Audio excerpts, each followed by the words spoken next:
Senampan diisi koin-koin dinar. Senampan, bukan nasi kebuli. Koin dinar.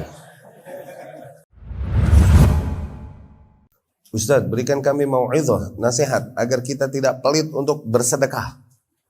Terlebih yang berkaitan dengan dakwah dan agama ini. Masya Allah, barakallah fiik.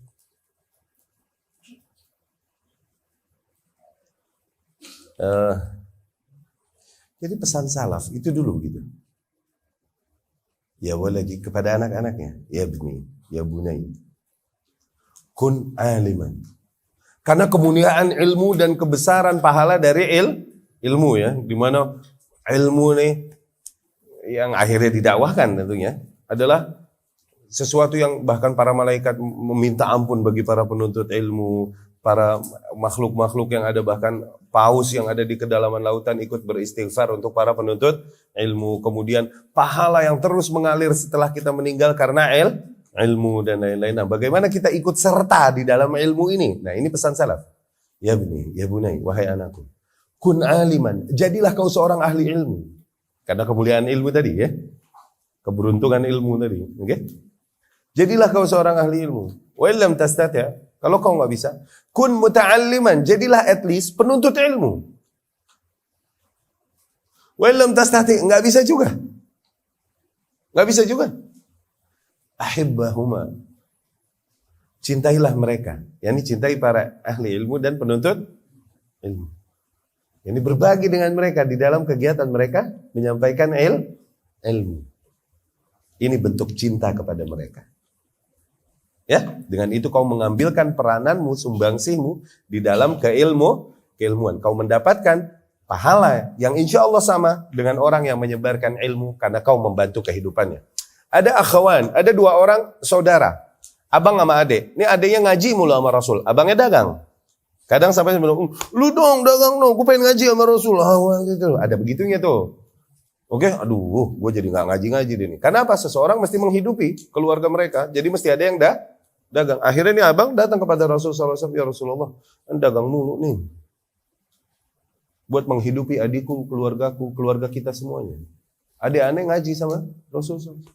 Rasul pun berkata sallallahu alaihi wasallam, kau mendapatkan pahala yang sama dengan adikku. Ya. Nah, ambil perananmu, mau di mana? Mau di mana?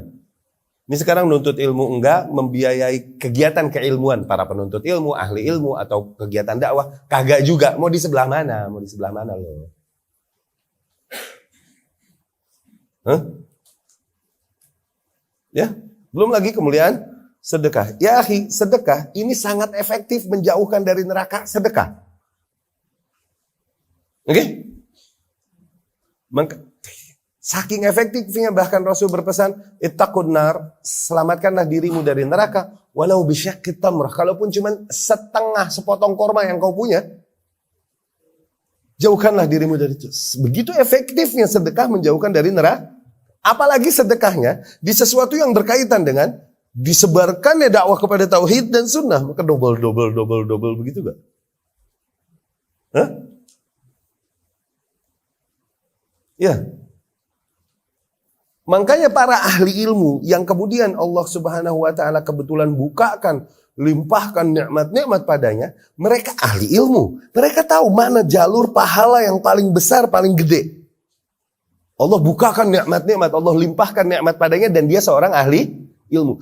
Karena keilmuannya nih, dia tahu mana jalur pahala yang paling gede, yang paling efektif untuk dia, paling menguntungkan buat dia pahala. Kemana? Ke ilmu. Dari situ Abdullah bin Mubarak menghidupi para ulama pada zamannya, dia Hamad bin Zaid, Muhammad bin Salamah, terus Sufyan Thawri, Sufyan Uyainah, 6 orang dihidupin. Udah lu belajar sama ngajar, nggak usah mikir hidup lu dulu, gue yang hidup. Abdullah bin Mubarak. Ketika Hamad bin Zaid kalau nggak salah, ada juga Al-Fizari.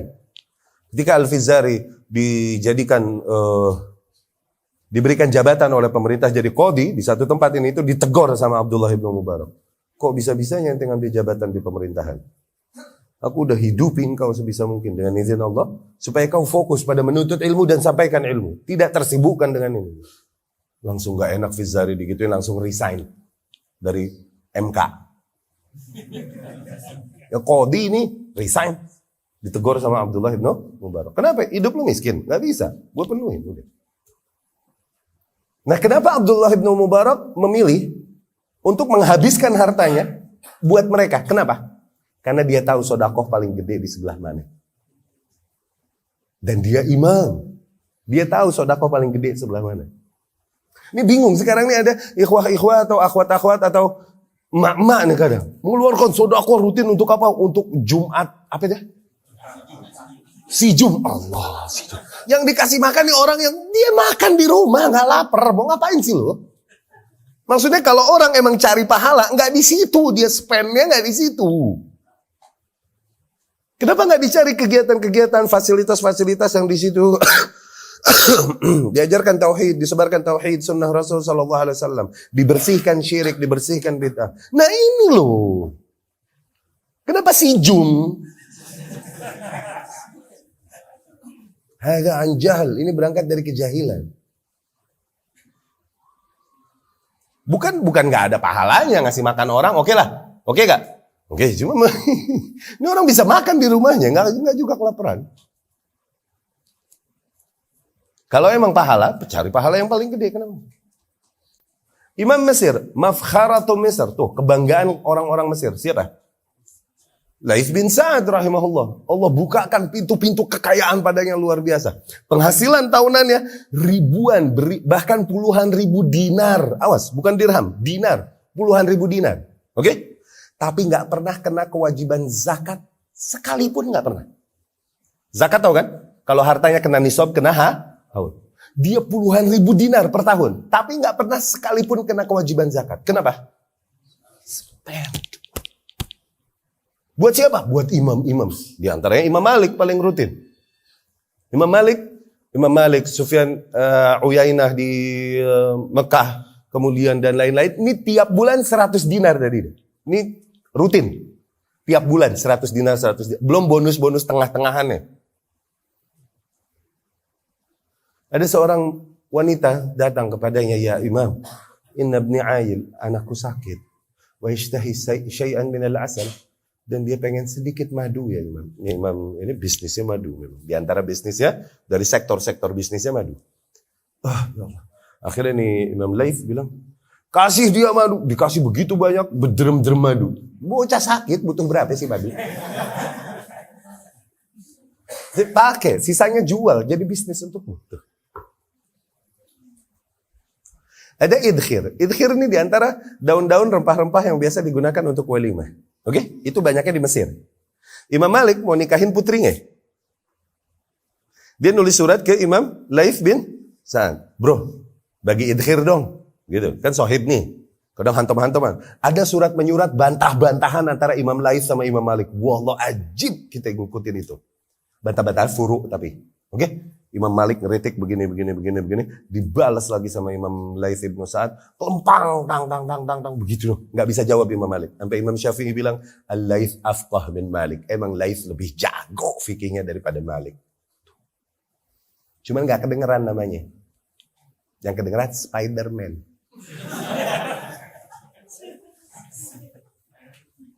Laits bin Sa'ad Imam Muslim. Imam Malik nih, karena sahib juga kan sama Imam Laits nih. Bro, jadi bahasa kita gitu, akhi. Anda mau nikahin putri Anda. Bagi idkhir dong. Idkhir, oke? Idkhir ini rempah yang mahal juga memang. Dan kemudian emang banyaknya di Mesir. Dikirimin idkhir, ontak-ontak, berkafilah-kafilah dikirimin idkhir buat Imam Oke? Ini idkhir dipakai buat walimahnya. Masih bersisa banyak dibagiin buat tetangganya. Masih juga belum habis, dijual sisanya dapat 1.000 dinar. Ya bro, ini sisanya banyak bener ini tuh. Udah buat lo. Seenteng itu dia. Karena dia tahu Imam Malik pun dia punya kaum, punya komunitas yang pasti dia akan berbagi juga kepada komunitasnya. Dia percaya sama Imam Malik. Imam Laits lagi mampir ke Mekah haji, ke Madinah. Mekah terus ke Madinah kan? Imam Malik dengar, oh Laits lagi di Madinah. Iya, oke. Disuruh anak buahnya. Jal, apa bro? Nanti bawain dulu buat Imam Laits nih. Senampan isinya rutab seger dari kebunnya Imam. Bawain buat Imam. Dibawain sama Imam Laits, sama bocah nih. Ya Imam, ini dari Imam Malik nih, ada rutab ini tuh. Oh Masya Allah, tunggu ya, jangan kemana-mana dulu. Diambil semua isinya, senampan diisi koin-koin dinar. Senampan, bukan nasi kebuli. Koin dinar. Koin dinar, bukan dirham, bukan selawe, bukan perak. La, dinar, emas. Koin-koin dinar, senampan. Ditutup kain, nih balikin ke Imam Malik. Kenapa dia mau spend segitunya? Ini ahli ilmu, dia nyebarin ilmu, dia tahu ngalirin pahalanya ke dia. Dia bantuin hidupnya, dia tahu ngalirin pahalanya ke dia. Dan dia akan membantu lagi orang-orang yang dia ada berada di sekitar komunitas dia, dia tahu pahalanya ngalir ke dia. Orang pintar tahu di mana dia naruh saham. Orang pintar tahu di mana dia naruh sahamnya. Nggak sembarangan ngasih orang yang mohok berdiri di pinggir jalan lampu merah, sodako, bahlul.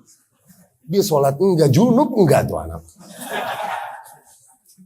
Junub enggak, boro-boro tahara, boro-boro sholat. Junub juga enggak kali itu. Pang, sodako. Apaan sodako yang kayak gitu? Itu sijum dan lain-lain. Aduh. Coba diarahkan kepada ilmu maka akan lebih berkah. Buat hartanya yang ada dan lebih jauh lebih besar buat pahalanya.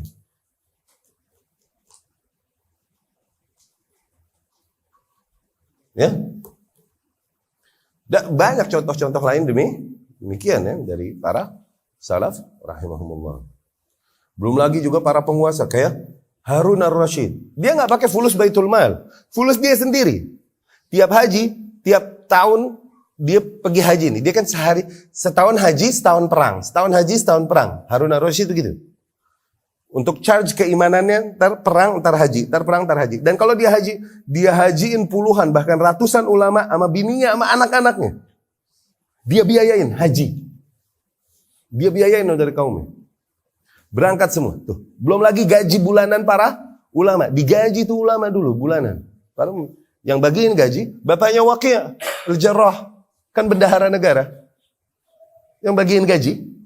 Bapaknya Waqi'. Bapaknya Imam Waqi'. Waqi' ini gurunya Imam Syafi'i. Bapaknya Waqi' ini bendahara negara Jarrah. Dan dia periwayat juga. Yang bagiin gaji para ulama. Gaji bulanannya. Al-A'mash dan lain-lain ngantri. Dulu ditanggung hidupnya oleh para akhirnya para orang-orang kaya dan para penguasa. Sehingga mereka nggak pusing, udah tuntut ilmu dan ngajar. Oke? Ini di antara target kenapa kita greget bener pengen usaha, ngelihat peluang-peluang usaha ini itu. Pengen itu, hidupin dia tuh. Sebisa mungkin. Bocah-bocah yang sekarang mungkin belajarnya alif, ba, ta, ngafalinnya juz amma. Kita nggak tahu nih. Ntar gedenya dia termasuk orang-orang yang Allah takdirkan menyebarkan tauhid atau sunnah. Kita nggak tahu kan. Taruh saham di dia dari kecil. Taruh saham di dia. Apa? Bantuin bayaran sekolahnya kah, pakaiannya kah. Kalimanya janda tolongin. Kok ke situ tak?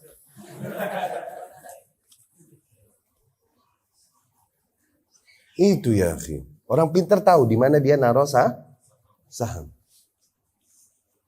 Orang pintar tahu.